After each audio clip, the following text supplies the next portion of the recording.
Hello and welcome to Dynamic Study. Today I will discuss about UGC NET paper 2 political science. और आज हम political science के अंदर political science के UGC net का जो सिलेबस है उसको आज हम टोटली देखेंगे। ओके, सो क्या पढ़ना होगा इस यहाँ से कौन से चैप्टर इंपॉर्टेंट है इसके बारे में ये वीडियो है। तो स्टार्ट करते हैं आज के लेक्चर को। तो सबसे पहला हमारा जो यूनिट है वो है पॉलिटिकल थ्योरी, मतलब राजनीति में जो थ्योरीज है, जो बड़े बड़े थ्योरी है उनके बारे में। और थ्योरी को हमने थ्योरी को दो टाइप्स में बटा गया है। एक तो है कॉन्सेप्ट जो धारणा है, और है पॉलिटिकल ट्रेडिशंस जो ट्रेडिशंस चले आते हैं, घराना जिसको हम कहते हैं हिंदी। कॉन्सेप्ट के अंदर क्या क्या है? लिबर्टी, आपका स्वाधीनता है कि आप ये कर सकते हैं। इक्वलिटी, मतलब आप इक्वल है। जस्टिस, मतलब आपके पास न्याय है। राइट्स, मतलब आपके पास अधिकार है। डेमोक्रेसी, मतलब गणतंत्र। पावर, मतलब आपके पास कितना इनहेरेंट शक्ति है अपने आप के मतलब वक्तव्य है उसको रखने के लिए। और नागरिकता। सो ये सारे कॉन्सेप्ट को आपको पढ़ना होगा। सो कॉन्सेप्ट के अंदर आपको liberty, equality, justice, rights, democracy, power and citizenship, ये सारे जो कॉन्सेप्ट हैं ये हमने एनसीईआरटी के बुक्स में हमने जो स्कूल्स के क्लासेस में वहां पर हमने पढ़े हैं। ये सारे बेसिक कॉन्सेप्ट, और ये सारे कॉन्सेप्ट आप थ्योरी के किसी भी बुक में को मिल जाए। उसके बाद हम आते हैं ट्रेडिशंस। लिबरलिज्म, मतलब उदारवाद जो कहता है मुक्त ओपन इकोनॉमी का बात करता है। नेक्स्ट है कंजर्वेटिज्म, जो कंजर्व करने की बात करता है, मतलब टोटल जो सिस्टम है हमारा उसको कंट्रोल में रखने की। उसके बाद है सोशलिज्म, जो समाज तंत्र की बात करता है। समाज तंत्र का फीचर्स क्या है, उसके प्रोपोनेंट्स क्या है, ये सारी चीजें। मार्क्सिज्म, मतलब मार्क्स ने क्या कहा था, सिर्फ मार्क्स ने क्या कहा था नहीं, मार्क्सिज्म का जो घराना है उनको, उनके बारे में जानना और उनके थ्योरीज के बारे में जानना। नेक्स्ट है फेमिनिज्म, नारीवाद, नारीवाद क्या कहता है। इकोलॉजिज्म, वास्तुतंत्र का कैसे हम प्रोटेक्ट कर सकते हैं उसके लिए क्या थ्योरी है। मल्टीकल्चरलिज्म, मतलब बहुसंस्कृतिवाद, बहुत सारी संस्कृति है, उस संस्कृति को कैसे हम मेंटेन कर सकते हैं, कैसे प्रमोट कर सकते हैं। नेक्स्ट है पोस्ट मॉडर्निज्म, मतलब उत्तर आधुनिकवाद। आधुनिकवाद ने क्या कहा था, जो हम देख पा रहे हैं वही संस्कार पा रहे हैं, वही रियलिटी है, लेकिन उससे ऊपर भी एक मेटा नैरेटिव भी है, उसको कहते हैं पोस्ट मॉडर्निज्म। ओके, सो ये जो सारे कॉन्सेप्ट है, यहाँ से क्या क्या कॉन्सेप्ट क्वेश्चन आ सकते हैं कि कौन इसका प्रोपोनेंट है। लिबर्टी के टाइप्स क्या क्या, नेगेटिव, पॉजिटिव। इक्वलिटी में भी टाइप्स है, उसके बारे में जानना। और उनका जो टाइप्स ऑफ फॉर्मेट है, इन सारे से मतलब ये जो सारे कॉन्सेप्ट है, लिबर्टी वर्ड, इक्वलिटी वर्ड, ये सारे वर्ड्स कहाँ से आए, ये बहुत इंपॉर्टेंट एक क्वेश्चन बन सकता है। इसके प्रोपोनेंट से बहुत ज्यादा क्वेश्चन आ सकता है। कब ये स्टार्ट हुआ लिबर्टी इक्वलिटी का कॉन्सेप्ट, यहाँ से क्वेश्चन आ सकता है। इसके जो मतलब टाइप्स है वो, उसका घराना क्या है, इस यहाँ से क्वेश्चंस आ सकते हैं। ये टाइप के क्वेश्चंस कॉन्सेप्ट से आ सकते हैं। ओके, इंडियन कॉन्स्टिट्यूशन इसके साथ रिलेट हो सकता है कि इंडियन कॉन्स्टिट्यूशन में लिबर्टी कहाँ है, मतलब रिलेट करके दे सकते हैं। पॉलिटिकल ट्रेडिशन में लिबरलिज्म या सारे कॉन्सेप्ट से कब कहाँ से आया है, कौन किसका प्रोपोनेंट है, कौन फादर है कंजर्वेटिज्म के, कौन सोशलिज्म का फादर है, मार्क्सिज्म का फादर कौन है, ये सारे क्वेश्चंस यहाँ से पूछे जाएंगे। उनका बुक पूछे जाएंगे कि पोस्ट मॉडर्निज्म थिंकर इनमें से कौन नहीं है, उनका नाम पूछा जाएगा, उनके बुक्स के बारे में पूछा जाएगा। ओके, उस थ्योरी का मेन वक्तव्य क्या है, वो क्या कह रहना चाहता है, वो थ्योरी कहाँ पर सबसे पहले स्टार्ट हुआ, यहाँ से ये अप्रोक्सली यहाँ इस टाइप्स का क्वेश्चन यहाँ से आ सकता है। ओके, नेक्स्ट देखते हैं हमारा सेकेंड यूनिट जो है पॉलिटिकल थॉट। पॉलिटिकल थॉट मतलब मेनली ये है वेस्टर्न पॉलिटिकल थॉट, उसके साथ साथ कुछ और अदर्स इंपॉर्टेंट थिंकर्स है। ओके, सो सबसे पहले हमें जो पॉलिटिकल थॉट में पढ़ना पड़ेगा वो है कॉन्फ्यूशियस। कॉन्फ्यूशियस एक चाइनीज फिलोसोफर है, उनके बारे में हमें यहाँ पर जानना होगा। उनका थ्योरी क्या है, उनके कॉन्सेप्ट में जिन क्या है, कॉन्फ्यूशियस का टाइम पीरियड क्या है, उनके चाइनीज फिलोसफी में उनका क्या रोल है। ओके, नेक्स्ट है प्लेटो, जो सबसे पुराने थिंकर्स में से है, जो सोक्रेटिस के स्टूडेंट थे, उनके बारे में उनका जो थ्योरीज है, उनका जो कॉन्सेप्ट है, उनका जो बुक्स है, उनका जो एलिगोरी ऑफ केव का कॉन्सेप्ट है, उनका जो मतलब सिटीजन्स किनको किनको दे रहे हैं, उनका मतलब ओवरऑल प्लेटो के बारे में, प्लेटो का जो थ्योरीज है वो मतलब प्लेटो ने किसको वो क्या फेमिनिस्ट थे या नहीं थे, इसके बारे में जानना।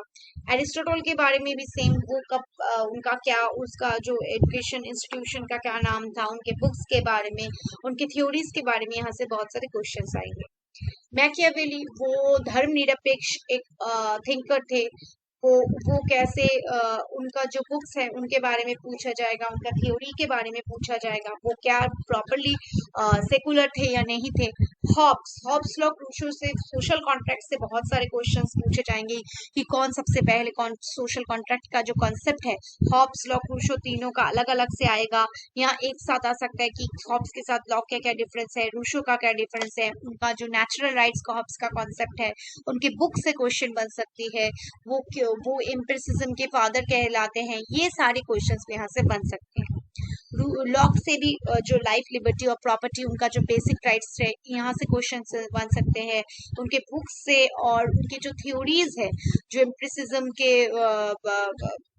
जो थ्योरीज हैं उनके ऊपर, वो वहां से क्वेश्चन आ सकते हैं। रूशो का जो जनरल विल का कॉन्सेप्ट है बहुत इंपॉर्टेंट है, ये यहाँ से बहुत सारे क्वेश्चंस बन सकते हैं। हेगेल एक आइडलिस्ट है, उनके आइडलिज्म के कॉन्सेप्ट को जानना है। मेरी विल्सटोनक्राफ्ट एक फेमिनिस्ट है, उनके फेमिनिज्म के कॉन्सेप्ट को जानना, उनके बुक्स के बारे में जानना होगा। नेक्स्ट जॉन स्टुअर्ट मिल, वो भी एक फेमिनिस्ट, फर्स्ट फेमिनिस्ट फिलोसोफर कह सकते हैं, मतलब आफ्टर विल्सटोनक्राफ्ट, उनके जो थ्योरीज हैं, उनके जो डेमोक्रेसी का कॉन्सेप्ट है, उनका जो पार्टिसिपेशन कॉन्सेप्ट है, ये सारे उनके बारे में जानना। उसके बाद है कार्ल मार्क्स, जो सबसे इम्पोर्टेंट है। कार्ल मार्क्स के बुक्स, उनके बुक्स को क्रोनोलॉजिकल ऑर्डर में दिया जाता है। एंगल्स के बुक्स के नाम पूछे जा सकते हैं, लुक्सेमबर्ग, लेनिन, अदर थिंकर्स जो है मार्क्सिस्ट के, जो एनालिटिकल मार्क्सिज्म के फादर कौन है, वेस्टर्न मार्क्सिज्म के फादर कौन है, ग्रामसी के बारे में यहाँ से उसके साथ साथ आप ग्रामसी के बारे में जानना होगा। ग्रामसी कौन है, कहाँ के प्रोपोनेंट है, उनका जो बुक्स क्या क्या है, उनका थ्योरीज क्या है, उनका जो हेजेमोनी का कॉन्सेप्ट क्या है। अब हन्ना आरेंट, ये एक बहुत इंपॉर्टेंट थिंकर है जर्मनी के। सो जर्मन थिंकर के बारे में, उनके बुक्स के बारे में, उनका जो कॉन्सेप्ट है पावर, टोटलिटरिज्म के ऊपर का जो उनका कॉन्सेप्ट है, उसके बारे में डिटेल्स जानना होगा। फ्रांस फेनॉन एक कॉलोनियल क्वेश्चंस के ऊपर क्या उनका जो कॉन्सेप्ट है, ये उसके ऊपर उनका ब्लैक स्किन व्हाइट मास्क, जो इम्पोर्टेंट बुक्स है, विचर्ड ऑफ द आर्ट, उनके बारे में जानना होगा। ओके, नेक्स्ट माओ जेडोंग एक मार्क्सिस्ट थिंकर है, उन्होंने चाइना में कैसे सोशलिज्म लाई, उनका जो बुक्स है, उनके जो उनका जो आइडियाज है, कल्चरल रिवोल्यूशन क्या है, न्यू मॉडर्न डेमोक्रेसी, उनके हिसाब से डेमोक्रेसी क्या है, उनके हिसाब से रिवोल्यूशन क्या है, ये सारे कॉन्सेप्ट जानना होगा। और उसके बाद सबसे इम्पोर्टेंट थिंकर जॉन रॉल्स, उनका जो इक्वालिटी का कॉन्सेप्ट है, जो डिफरेंस प्रिंसिपल और अदर्स कॉन्सेप्ट है, उनके बारे में डिटेल्स जानना होगा आपको। उनकी जॉन रॉल्स के बुक्स के बारे में, उनके जो आइडिया ऑफ जस्टिस है उसके बारे में, उनका आइडिया ऑफ जस्टिस कैसे डिफरेंस करता है अदर्स आइडिया ऑफ जस्टिस के साथ। ओके, नेक्स्ट हमारा जो थर्ड यूनिट है वो है इंडियन पॉलिटिकल थॉट। यहाँ हम स्टार्ट कर रहे हैं धर्मशास्त्र अर्थशास्त्र जो हम है। धर्मशास्त्र में क्या बताया गया है, मनु का जो थ्योरीज है यहाँ पर जानना होगा। धर्म अर्थ काम मोक्ष के बारे में जानना होगा। जो 4 वर्णाश्रम है उसके बारे में जानेंगे, यहाँ पर है। कौटिल्य का जो थ्योरी है, कौटिल्य का जो कॉन्सेप्ट है, 7 ऑर्गन्स ऑफ द स्टेट, अर्थशास्त्र के बारे में, या उनका राजा के लिए क्या गुण होना चाहिए, यहाँ से क्वेश्चंस बन सकते हैं। उनके बुक्स के बारे में, उनका जो थ्योरीज है उनके बारे में। अगर नसूता, यहाँ एक ऐसा कॉन्सेप्ट है, ये बुद्धिज्म के कॉन्सेप्ट है। यहाँ पर क्या हुआ था कि एक ये एक डायलॉग है अगन्य सूता में कि दो ब्राह्मण्स बुद्ध के पास आ रहे हैं कि वो अपना धर्म छोड़कर ब्राह्मणिज्म को छोड़कर मतलब बुद्धिज्म ग्रहण करना चाहते हैं। क्यों होना चाहते हैं, उसमें क्या है अगन्य सूता में, उसका कॉन्सेप्ट क्या है, उसका कितने पार्ट में है, इसके बारे में आपको डिटेल्स जानना होगा। इसके बाद है बारिनी। बारिनी का क्या कॉन्सेप्ट है, बारिनी के बुक किस सेंचुरी के थिंकर्स है, उनके बुक्स के बारे में, उनके जो धारणा दिए गए हैं उनके बारे में, कबीर कबीर जो एक मतलब पोएट थे उनके बारे में जानना, उनके बुक्स के उनके कॉन्सेप्ट्स के बारे में जानना। और रामाबाई, पंडिता रामाबाई जो एक बहुत इंपॉर्टेंट स्कॉलर है मतलब फेमिनिज्म में, उन्होंने क्या क्या इंस्टीट्यूशन एस्टेब्लिश किए थे वुमेन के लिए, उनके बुक्स के बारे में जानो, वो कब उसको उसको क्या क्या स्कॉलरशिप में मतलब क्या क्या उपाधि मिले हैं उनके बारे में जानना। बाल गंगाधर तिलक, तिलक का क्या रोल है मॉडर्न इंडियन इंस्टीट्यूशंस में, इंडिपेंडेंस में उनका क्या रोल है, उनका एडुकेशन में क्या रोल है, उनके बुक्स के बारे में जानना, ये सब यहाँ पर पढ़ना पड़ेगा। स्वामी विवेकानंद जी के भी बुक्स के बारे में हमें जानना पड़ेगा, उनका जो कॉन्सेप्ट है मैन के बारे में, ह्यूमन काइंड के बारे में, उन्होंने जो पेरिस में रिलीजियस कॉन्फ्रेंस में क्या बताया था वहाँ वो उसके बारे में आपको जानना होगा। उनका जो कॉन्सेप्ट है जो मानवता के बारे में, उनका जो रिलीजन के बारे में क्या कॉन्सेप्ट है, ये सारे आपको जानना होगा। नेक्स्ट रविंद्रनाथ टैगोर का जो ह्यूमनिटी का कॉन्सेप्ट है, उनके बुक्स कब पब्लिश हुए थे, उनके बुक्स के अंदर अंदर क्या किस विषय में उन्होंने बात किया था, उनका नेशनलिज्म, उनके इंटरनेशनलिज्म, उनका जो कॉन्सेप्ट है ह्यूमन काइंड के बारे में, ये सारे वो क्या नेशनलिस्ट थे या इंटरनेशनलिस्ट थे, ये सब आपको जानना होगा। गांधी जी का रोल होगा फाइटिंग में या इंडिपेंडेंस में, उनका क्या रोल है, योगदान क्या है, वो क्या पढ़े थे, उनका बुक्स किस किस बारे में है, वो बुक्स कब पब्लिश हुए थे, यहाँ से क्वेश्चन आ सकता है। औरबिंदु का क्या कॉन्सेप्ट है भारत माता को लेकर, वो उनके जो बुक्स है उनके बारे में जानना होगा। वो नेशनल यूनिटी के बारे में क्या सोचते थे। रामास्वामी एक बहुत इंपॉर्टेंट थिंकर साउथ इंडिया के, उन्होंने क्या पार्टी फॉर्म किया था, उनका बुक्स क्या था, वो किस न्यूज़पेपर के साथ रिलेटेड है, मतलब ये सारे कॉमन क्वेश्चन सभी थिंकर से आ सकते हैं। ओके, उनका जो रामास्वामी का सबसे पहले वो कौन से पार्टी के मेंबर थे, उसके बाद वो उन्होंने किस पार्टी को ज्वाइन किया था, ये सारे क्वेश्चंस बहुत सारे ऐड हो सकते हैं, मतलब ऐड हो यहाँ से आएंगे। ओके, सो ईवी रामास्वामी का जो कॉन्सेप्ट है वहां से आ सकता है। मोहम्मद इकबाल का जो टू नेशंस थ्योरी है, उन्होंने क्या पाकिस्तान को सपोर्ट किया था, फर्स्ट में वो कैसे थे, इन सब के बारे में जाना हो। मार्क्सिज्म का जो एम एन रॉय का जो मार्क्सिज्म का कॉन्सेप्ट है, मार्क्सिस्ट थिंकर थे, का मार्क्सिज्म का कॉन्सेप्ट के साथ क्या रिलेशंस है, लेनिन के साथ क्या डिफरेंसेस है, ये सारे क्वेश्चंस यहाँ से बन सकते हैं। सावरकर का जो हिंदू राष्ट्र का कॉन्सेप्ट था, भारत राष्ट्र का, उन्होंने क्या दिया था। बी आर अम्बेडकर जी ने सोशल जस्टिस के बारे में, शूद्र के बारे में, इंडियन कॉन्स्टिट्यूशन फॉर्मेशन के बारे में क्या क्या बताया, क्या क्या किया है। नेहरू जी के इंडिपेंडेंस में क्या रोल है, उनका बुक्स क्या है, ये सारे यहाँ से क्वेश्चन आ सकते हैं। राममोहन लोहिया का इंडियन इंडिपेंडेंस के बाद जो स्टेट फॉर्मेशन में उनका क्या रोल था, वो किस पार्टी के थे, उनका बुक्स क्या था, उनका फ्रीडम का क्या कॉन्सेप्ट था, यहाँ से हमें क्वेश्चन आ सकते हैं। जयप्रकाश नारायण, उन्होंने जो फ्रीडम फाइटिंग में क्वाइट इंडिया मूवमेंट में रोल प्ले किया था, उसके बाद उन्होंने क्या पार्टी फॉर्म किया है, उन्होंने किस टाइप के मतलब किस टाइप का मूवमेंट किया था बिहार में, उसके बारे में। दीनदयाल उपाध्याय एक आरएसएस थिंकर थे, उनके बारे में जानना होगा, उनके बुक्स के बारे में, उनके न्यूज़पेपर्स के बारे में, उनका जो रोल है भारत के हिंदू राष्ट्र गठन में आरएसएस के में, वो हमें जानना पड़ेगा। ओके, सो सारे थिंकर्स से उनके बुक्स, उनके जो मेन कॉन्सेप्ट है, यहाँ से क्वेश्चन बनेंगे, जरूर बनेंगे। नेक्स्ट क्वेश्चन, अप्रोक्सीमेटली हर यूनिट से 10 क्वेश्चंस आएंगे। हमारा जो फोर्थ यूनिट है वो कंपैरेटिव पॉलिटिक्स एनालिसिस है। ओके, फर्स्ट है अप्रोचेस, जहां पर हमें इंस्टीट्यूशनल प्रतिष्ठान किसे कहते हैं, न्यू इंस्टीट्यूशन हम किसे कहते हैं, पॉलिटिकल कल्चर्स जो गैब्रियल अल्मोंड के कल्चर के कॉन्सेप्ट है, पॉलिटिकल इकोनॉमी जो मार्क्स के कॉन्सेप्ट है, या हमारा जो कॉम्पिटिटिव मेथड्स के बारे में जानना होगा, कैसे हम एक दूसरे देश के साथ डिफ्रेंशिएट करते हैं। ओके, कॉलोनियलिज्म का जो कॉन्सेप्ट है, एंटी कॉलोनियल स्ट्रगल्स कहाँ कहाँ का ऑल ओवर द वर्ल्ड हुआ है, कब हुआ है, इसके बारे में, डिकोलोनाइजेशन प्रोसेस में क्या हम क्या प्रोसेस यूज कर रहे हैं, नेशनलिज्म, यूरोप में नेशनलिज्म कब स्टार्ट हुआ, कैसे स्टार्ट हुआ, नॉन यूरोपियन स्टेट्स में कैसे नेशनलिज्म फॉर्म हुआ, कब से स्टार्ट हुआ, कौन सा स्टेट नेशनलिज्म कैसे फॉलो करता है। अब हम पढ़ेंगे स्टेट थ्योरी। एक मतलब कैपिटलिस्ट जो कॉन्सेप्ट है वो स्टेट को कैसे देखता है, सोशलिस्ट सोसाइटी स्टेट को कैसे देखता है, पोस्ट कॉलोनियल जो स्टेट है वो स्टेट को कैसे देखता है, वेलफेयर स्टेट मतलब जो वेलफेयर स्टेट है वो कैसे राष्ट्र को देखता है, ग्लोबलाइजेशन कैसे हो रहा है, नेशन स्टेट कैसे फॉर्म हो रहा है, मतलब ग्लोबलाइजेशन का कॉन्सेप्ट यहाँ पर स्टेट को क्या ब्लर कर रहा है या नहीं, रूरल स्टेट में ग्लोबलाइजेशन में स्टेट का कैसा रोल है, इसके बारे में, नेशन स्टेट का क्या भूमिका है, वेबर का इसमें क्या कॉन्सेप्ट है, यहाँ पर आपको पढ़ना होगा। पॉलिटिकल रीजन्स में हम डेमोक्रेटिक को अगर हम और नॉन डेमोक्रेटिक में डिवाइड करें, तो डेमोक्रेटिक में अंदर हमको इलेक्ट्रल डेमोक्रेटिक सिस्टम कैसे इलेक्शन होता है, liberal system, majoritarian system and participatory systems के बारे में आपको जानना होगा।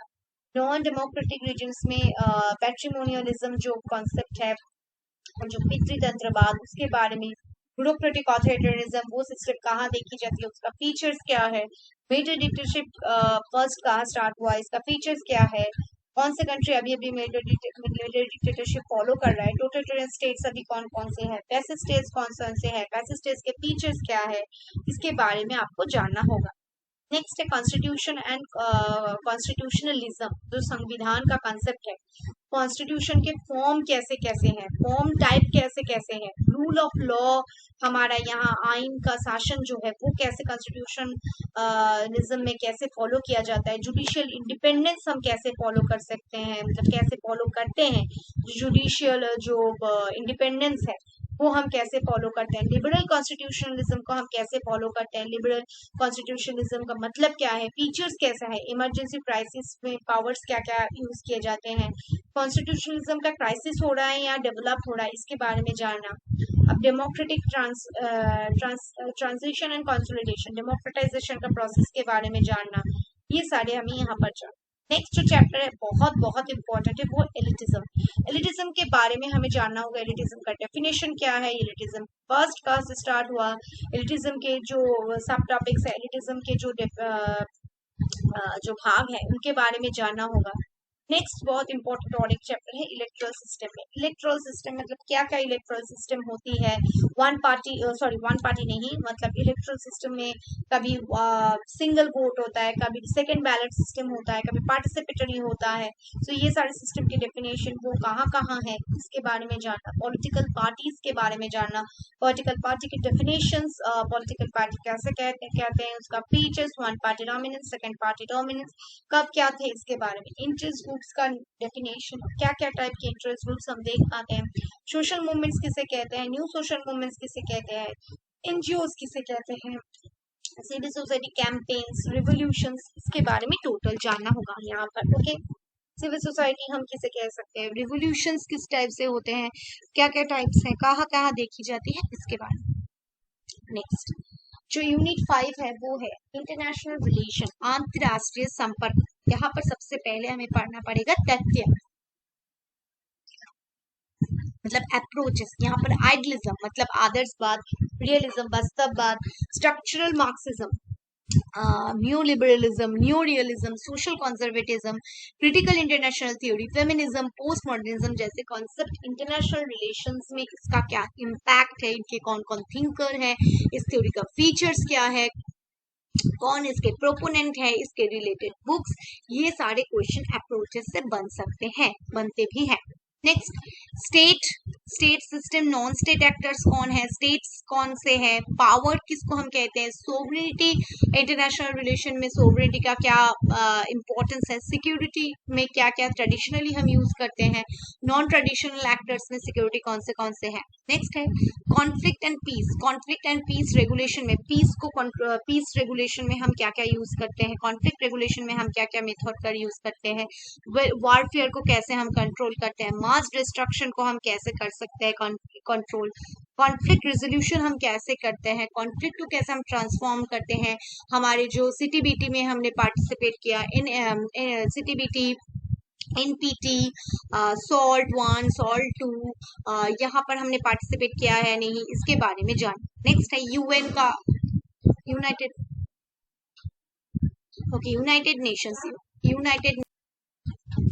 नेशंस का एम क्या है, इसका लक्ष्य क्या है, कब फॉर्म हुआ, इसका ऑब्जेक्टिव क्या है, इसके जो स्ट्रक्चर्स क्या है, इसके पार्ट्स क्या क्या है, इसके कैसे काम करता है यूनाइटेड नेशन, ये कैसे पीस को मेंटेन करता है, डेवलपमेंट पर्सपेक्टिव से कैसे काम करता है, ह्यूमैनिटेरियन इंटरवेंशन में इसका रोल क्या है, इंटरनेशनल लॉ, यूनाइटेड नेशंस के अकॉर्डिंग इंटरनेशनल लॉ क्या है, इंटरनेशनल क्रिमिनल कोड क्या है, इंटरनेशनल क्रिमिनल कोड का हेडक्वार्टर कहाँ लोकेटेड है, इसका फॉर्मेशन, इसके मेंबर्स कंट्रीज कौन कौन से है, इसके बारे में जानना होगा। ओवरऑल यूनाइटेड नेशंस का फॉर्म हुआ है, इसका एम्स क्या है, ऑब्जेक्टिव्स क्या है, इसका ओवरऑल स्ट्रक्चर कैसे क्या क्या है, इवोल्यूशन कैसे हुआ है 1945 से बाद, कब से ये यूनाइटेड नेशन एस्टेब्लिश हुआ, क्या था पहले, पॉलिटिकल इकोनॉमी ऑफ आईआर में ग्लोबलाइजेशन का डेफिनेशन क्या है, उसका फीचर्स क्या है, वो कैसे इंटरनेशनल एक्टर्स को इम्पैक्ट फेलता है, ग्लोबल गवर्नेंस का कॉन्सेप्ट क्या है, ब्रेटन वुड्स सिस्टम क्या है, ब्रेटन वुड्स सिस्टम का जो कॉन्सेप्ट है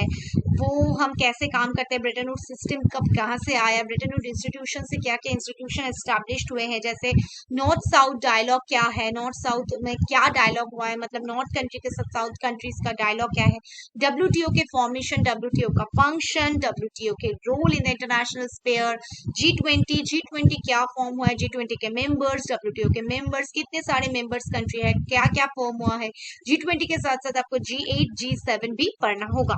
and the BRICS, full form क्या है ब्रिक्स का, डब्ल्यूटीओ का फुल फॉर्म क्या है, ब्रिक्स के अंदर कौन से कंट्रीज है, इसका मेंबर स्टेट्स, इसके बारे में ओवरऑल जानो। रीजनल ऑर्गेनाइजेशन में है यूरोपियन यूनियन के कंट्रीज कौन से है, मतलब यूरोपियन यूनियन के मेंबर्स कंट्रीज कौन से हैं, मतलब यूरोपियन यूनियन कब एस्टेब्लिश्ड हुआ, इसका क्या काम है, फंक्शन क्या क्या है, कौन इसके अंदर है स्टेट्स, कौन बाहर हो रहा है, इसका जो स्ट्रक्चर्स है उसके बारे में जानना होगा। As well as in African union का हेडक्वार्टर कहाँ लोकेटेड है, ये कब फॉर्म हुआ, अफ्रीकन यूनियन का जो मेंबर कंट्रीज है उसके बारे में जानना, शंघाई कोऑपरेशन के बारे में जानना, शंघाई कोऑपरेशन ऑर्गेनाइजेशन कौन से मेंबर्स कंट्रीज के हैं, हेडक्वार्टर कहाँ है, उसका फंक्शन क्या है, मोटो क्या है, और उस हर ऑर्गेनाइजेशन का स्ट्रक्चर के बारे में जानना होगा। As well as from ASEAN के भी जानने होंगे आपको, बिम्स्टेक के बारे में जानना होगा, यहाँ पर बिम्स्टेक एक ऑर्गेनाइजेशन है। सो ओवरऑल जो रीजनल ऑर्गेनाइजेशन है एक के साथ दूसरा रिलेटेड, सो बहुत सारे ऑर्गेनाइजेशन पढ़ने होंगे।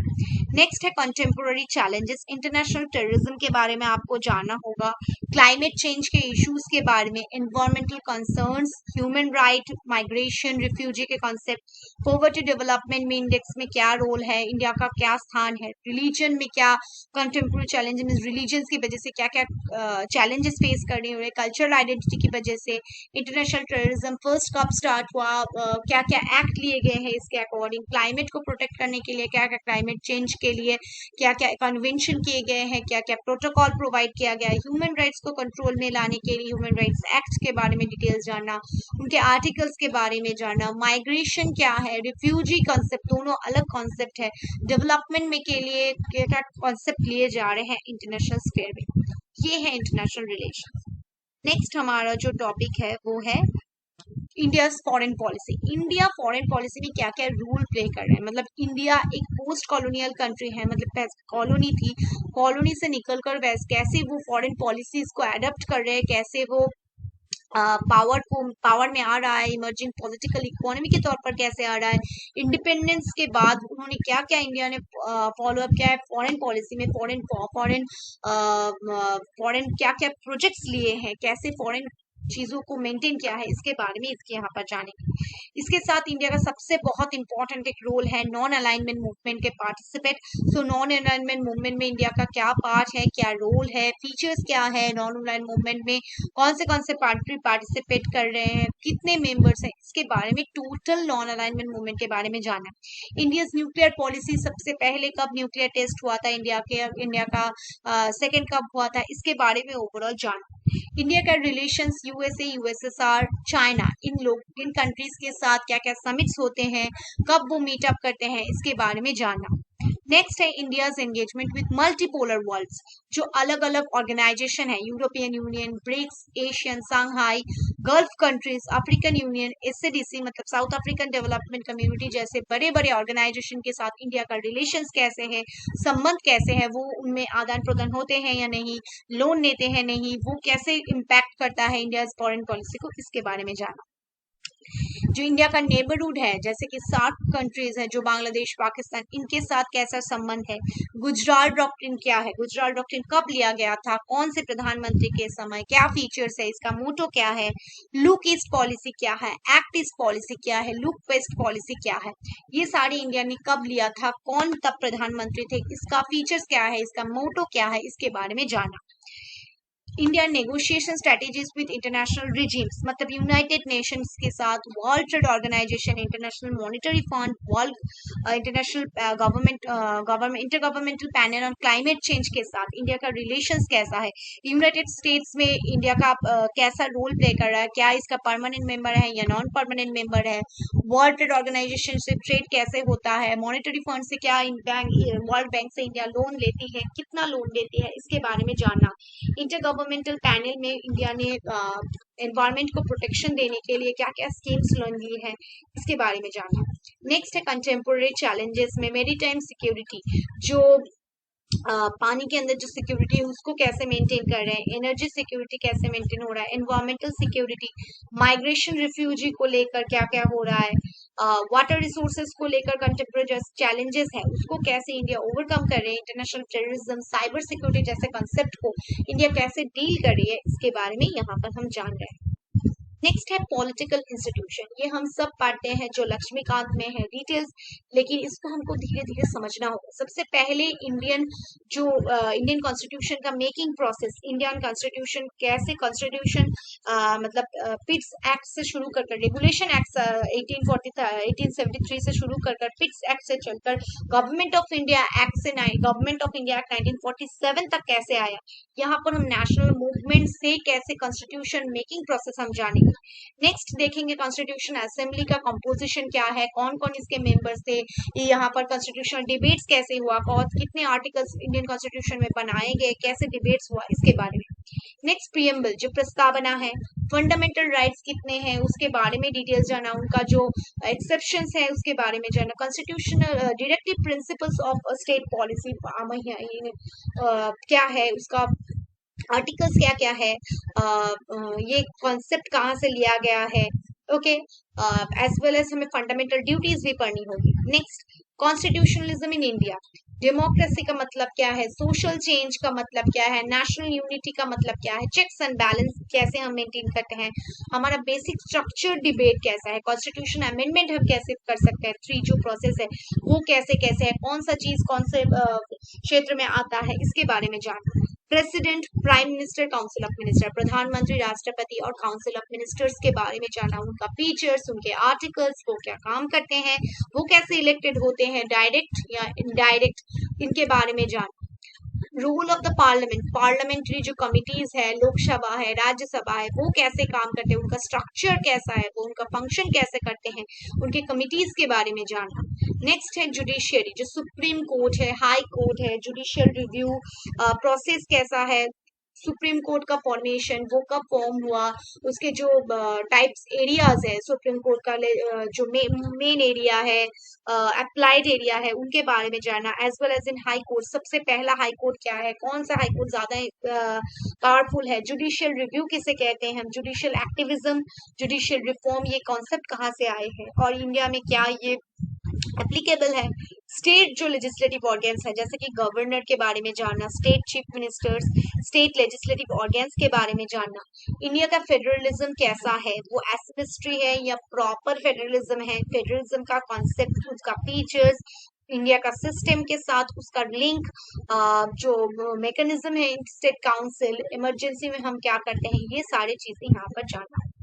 उसके बाद हम देखेंगे electoral process and election commission. Election commission का क्या रोल है, तो यहाँ पर कैसे इलेक्शंस होते हैं, प्रोसेस कैसे है, इलेक्शन रिफॉर्म्स क्या क्या लिए गए हैं, जो डिजिटल क्या हो रहा है, अभी वोटर कार्ड में फोटो आया है, या वोटिंग का एज जो चेंज किया गया, इसके बारे में। लोकल गवर्नमेंट के अंदर आपको पंचायत, म्यूनिसिपैलिटी का function, gram sabha, metropolitan area committee, municipal council, municipal area, notified area, इन सब के बारे में जानना होगा। उसके बाद हम जानेंगे constitutional bodies and non constitutional या स्टैट्यूटरी बॉडीज। कॉन्स्टिट्यूशनल बॉडीज के अंदर हम देखेंगे जो कॉन्स्टिट्यूशन में बॉडीज के बारे में बताया गया है, जैसे कंट्रोलर एंड ऑडिटर जनरल का रोल, वो क्या काम कर रहे हैं, national commission for schedule caste, national commission for schedule tribe के लिए जो कमीशन बनाए गए हैं। ओके, इससे अलग जो स्टैट्यूटरी ऑर्गन है, जैसे कि human rights commission, national commission for women, minorities, ये क्या रोल प्ले करते हैं, इनका काम क्या है, ये कब एस्टैब्लिश हुआ, इनका चेयरमैन कौन है, इसके बारे में जानना पड़ेगा। नेक्स्ट है political process. So political process in India में पॉलिटिकल प्रोसेस का सिस्टम कैसे होता है, पॉलिटिकल काम कैसे होता है, इसके बारे में जानना। उसके बाद है state economy and development. State का कॉन्सेप्ट क्या है, इकोनॉमी एंड डेवलपमेंट का कॉन्सेप्ट क्या है, नेचर ऑफ इंडियन स्टेट क्या डेवलपमेंटल है, वेलफेयर है, या एक मतलब क्या टाइप का इंडियन स्टेट है, इसका डेवलपमेंट प्लानिंग सिस्टम क्या है, न्यू इकोनॉमिक पॉलिसी क्या क्या लिए गए हैं 1991 के बाद, ग्लोबलाइजेशन का क्या इम्पैक्ट है, ह्यूमन डेवलपमेंट में ग्रोथ कैसे है, ह्यूमन डेवलपमेंट इंडेक्स क्या है, ग्लोबलाइजेशन के प्रोसेस के जो 3 इम्पैक्ट है, सोशल इकोनॉमिक इम्प्लीकेशंस, उसको देखना है यहाँ पर।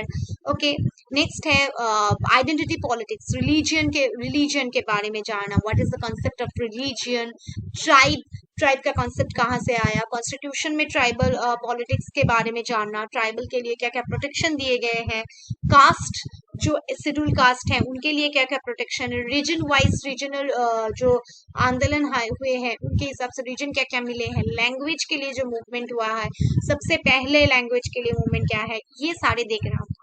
सोशल मूवमेंट, दलित सोशल मूवमेंट में दलित लोगों ने कितनी बार मूवमेंट किया है, सबसे पहले कब स्टार्ट हुआ है, ट्राइबल मूवमेंट कब स्टार्ट हुआ है, women's movement, farmers movement, labour movement क्या हुआ है, और इसके मतलब कौन इसके थे, इसके रिलेटेड ऑर्गेनाइजेशंस क्या क्या है, इसके बारे में जानना।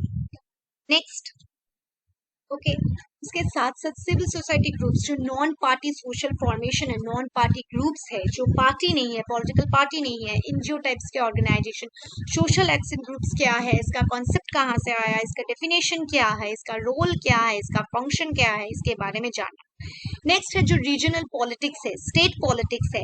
स्टेट पॉलिटिक्स मतलब एक राज्य में क्या क्या पॉलिटिक्स है। 1947 से 47 से 67 तक कांग्रेस का डोमिनेंस था, उसके बाद बहुत सारे वेरियस स्टेट्स में बहुत सारे पॉलिटिकल पार्टी पावर में आए, रीजनलिज्म कैसे आया, स्टेट का क्या फंक्शन हुआ, सब स्टेट रीजन्स क्या है, regional disparities, new state formation हो रहे हैं, न्यू स्टेट अपने लिए काम कर रहे हैं, इसके बारे में जानना। जेंडर एंड पॉलिटिक्स, जो जेंडर पॉलिटिक्स का कॉन्सेप्ट है, जो जेंडर का क्या रोल है पॉलिटिक्स में, वो क्या रोल प्ले करते हैं, वो क्या प्रॉपर रिप्रेजेंटेशन करते हैं, इक्वलिटी का कॉन्सेप्ट क्या है, इसके बारे में जानना।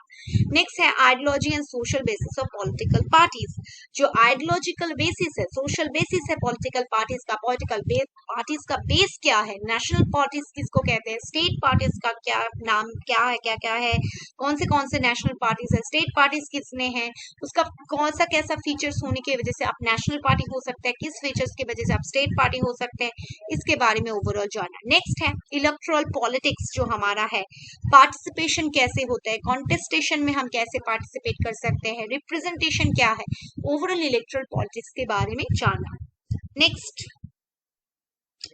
नेक्स्ट जो हमारा है पब्लिक एडमिनिस्ट्रेशन, एक बहुत इंपॉर्टेंट चैप्टर है, यहाँ से हमको थ्योरीज, पब्लिक एडमिनिस्ट्रेशन का मतलब, इवोल्यूशन के जो स्टेजेस है, कौन के स्टेजेस में कौन सा इंपॉर्टेंट थिंकर है, उनके बुक्स के बारे में जानना, पब्लिक और प्राइवेट एडमिनिस्ट्रेशन डिकोटोमी के बारे में जानना, कौन इसके प्रोपोनेंट है, कौन क्या किसका थिंकर है, कौन पब्लिक को सपोर्ट करता है, कौन प्राइवेट को सपोर्ट करता है, सिस्टम थ्योरी की डेफिनेशन, सिस्टम थ्योरी का कॉन्सेप्ट किसने दिया है, उसका फीचर्स, हर टॉपिक का, जैसे कि डिसीजन मेकिंग, इकोलॉजिकल अप्रोच, किसने दिया है, उसका थ्योरी का मेन मेन मेन मोटो क्या है, मेन वक्तव्य क्या है, उसके बारे में जानना।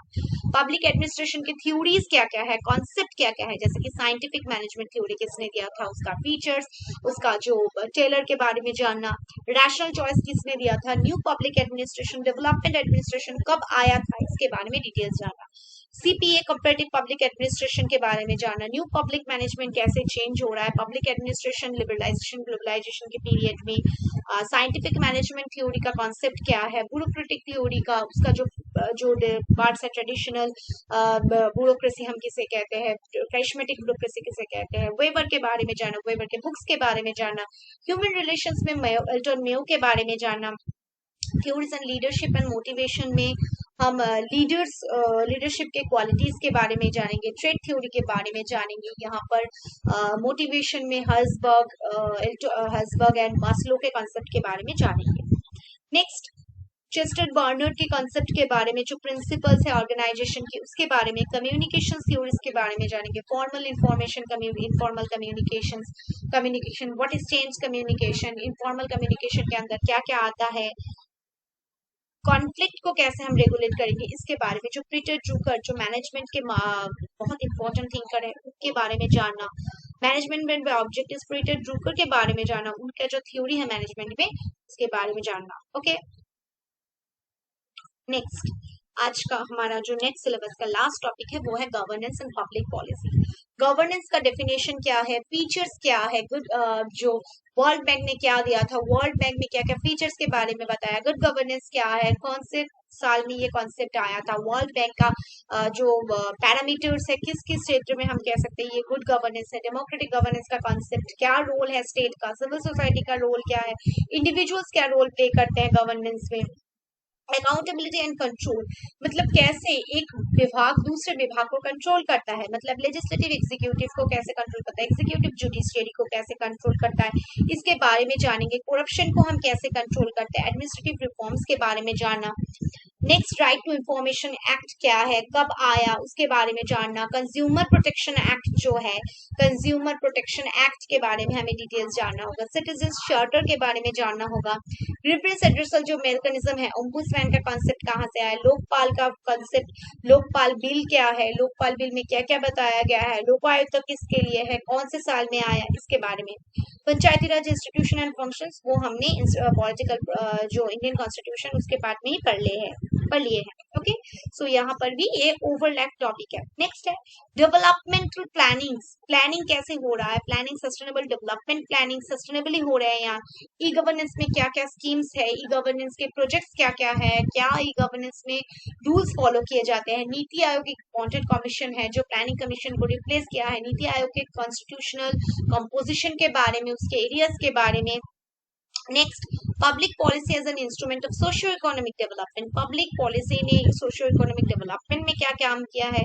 पब्लिक पॉलिसी वाटर के अकॉर्डिंग, हाउसिंग, फूड सिक्योरिटी में क्या क्या, फूड सिक्योरिटी एक्ट के बारे में ये जानना पड़ेगा आपको। हेल्थ रिलेटेड जो स्कीम्स है, जो स्कीम्स अभी सेंट्रल गवर्नमेंट के द्वारा या स्टेट गवर्नमेंट के द्वारा लॉन्च किया जा रहा है, जल शक्ति अभियान क्या है, हाउसिंग में प्रधानमंत्री आवास योजना क्या है, health related national digital health card के बारे में, ये सारे स्कीम्स के बारे में जानना होगा। एमजीएनआरएजीए जो कॉन्सेप्ट स्कीम है हमारा, Mahatma Gandhi national rural employment guarantee act जो है, रूरल पुअर को, पीपल को 100 दिन का जो काम देता है, वो स्कीम्स के बारे में जानना। नेशनल रूरल हेल्थ मिशन क्या है, राइट टू एजुकेशन एक्ट क्या है, इसके बारे में जानना। Next, monitoring and evaluation public policy को हम कैसे मॉनिटर करेंगे, इवैल्यूएट करेंगे। गवर्नेंस प्रोसेस से अकाउंटेबिलिटी कैसे हम मेंटेन करेंगे। जन सुनवाई का कंसेप्ट क्या है, ये स्टेट कौन से स्टेट में फर्स्ट था। सोशल ऑडिट कैसे हम कर सकते हैं, इस चीजों के बारे में ये टॉपिक ओवरऑल है। सो ये है हमारा यूजीसी नेट का ओवरऑल टॉपिक। यहाँ से हर थिंकर से क्वेश्चन आ सकता है कि कौन किसका प्रोपोनेंट है, क्या थ्योरीज है। सो ये है ओवरऑल यूजीसी नेट का टॉपिक। इसके अकॉर्डिंग मैं एक एक करके एक एक चैप्टर आपको डिस्क्राइब कर दूंगी और प्रीवियस ईयर के क्वेश्चंस आपको प्रैक्टिस करने होंगे। उससे साथ क्या होगा कि आप जान पाएंगे किस टाइप के क्वेश्चंस यूजीसी नेट के आते हैं। और यहाँ पर एक बात बोलना चाहूंगी, वो है कि हमारे यूजीसी नेट का जो क्वेश्चन है वो है एमसीक्यू टाइप, ऑनलाइन बेस्ड ये एग्जाम होता है। एमसीक्यू में 2 मार्क्स का क्वेश्चंस आते हैं, हर क्वेश्चन में कोई नेगेटिव मार्किंग नहीं है, हर क्वेश्चन आप ठीक करेंगे तो 2 मार्क्स। अप्रोक्सीमेटली 10 यूनिट्स है यहाँ पर सब्जेक्ट पेपर में, सो 10 यूनिट से अप्रोक्सीमेटली 10 क्वेश्चन आते हैं, मतलब किसी से 8, किसी से 10, किसी से 12, ऐसे इनके क्वेश्चन आते हैं। That's the lecture of the today's class. Thank you. Keep on watching and keep on learning.